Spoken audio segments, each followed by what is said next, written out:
قرآن رہے، اور یہ تمنا ہے کہ اس دنیا میں کوئی کام کر جاؤں،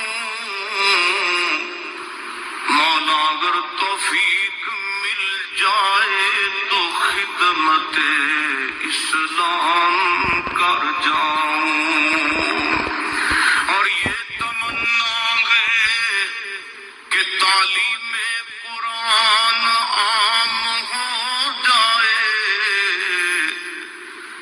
مولا یہ تمنا ہے کہ تعلیم قرآن عام ہو جائے،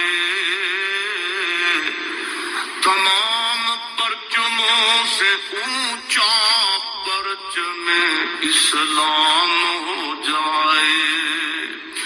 تو رحیم ہے تو کریم ہے،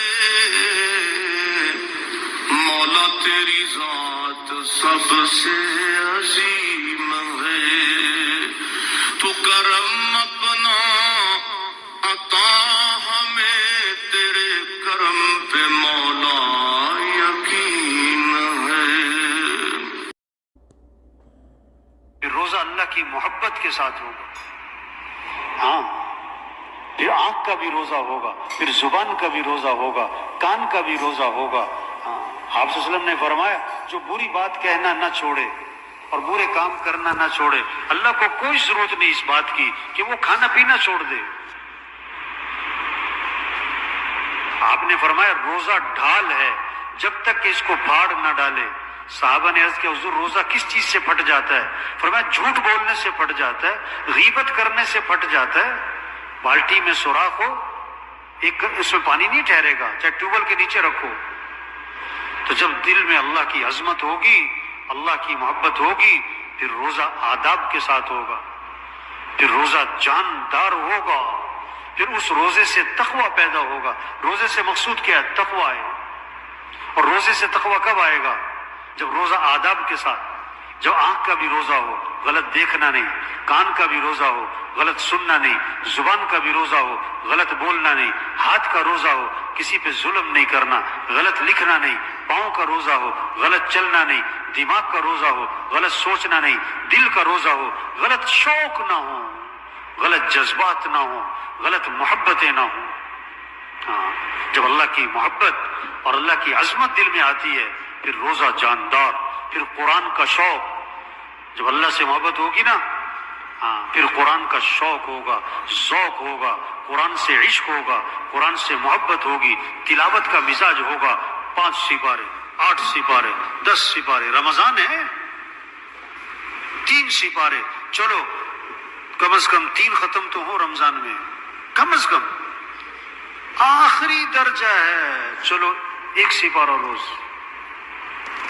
اب سب دیکھیں روزانہ کتنا قرآن پڑھ رہے ہیں، آپ کی بیوی، آپ کے بچے، آپ کی بہو، آپ کی بیٹی، قرآن کا شوق ہے، اللہ کی محبت ہوگی، دعوت سے اللہ کی عظمت آتی ہے، دعوت سے اللہ کی محبت آتی ہے، اللہ کی محبت آتی ہے، نماز میں جان، قرآن میں جان، پھر ذکر، زبان پہ اللہ کا نام آتا ہے۔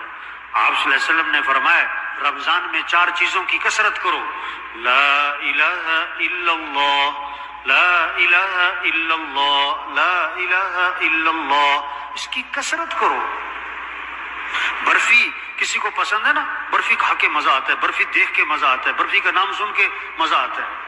کسی کو گلاب جامن پسند، جب اللہ سے محبت ہوگی تو اللہ کا نام لینے میں کیا آئے گا؟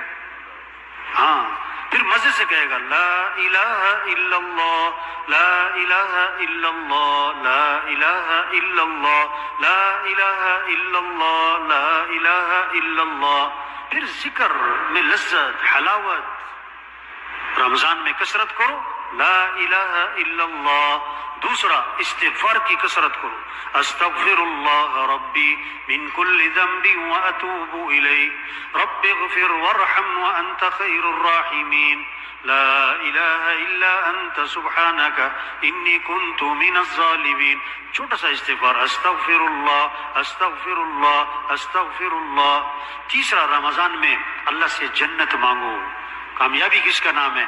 جنت کا مل جانا. بڑا کاروبار بنا لینا, بڑے گھر بنا لینا نہیں, جنت میں چلے گئے کامیاب ہیں, جہاں ہر خواہش پوری ہوگی, ہر نعمت ملے گی, جو مانگے گا دیا جائے گا. چوتھا, رمضان میں جہنم سے پناہ مانگو, اے اللہ جہنم سے بچا.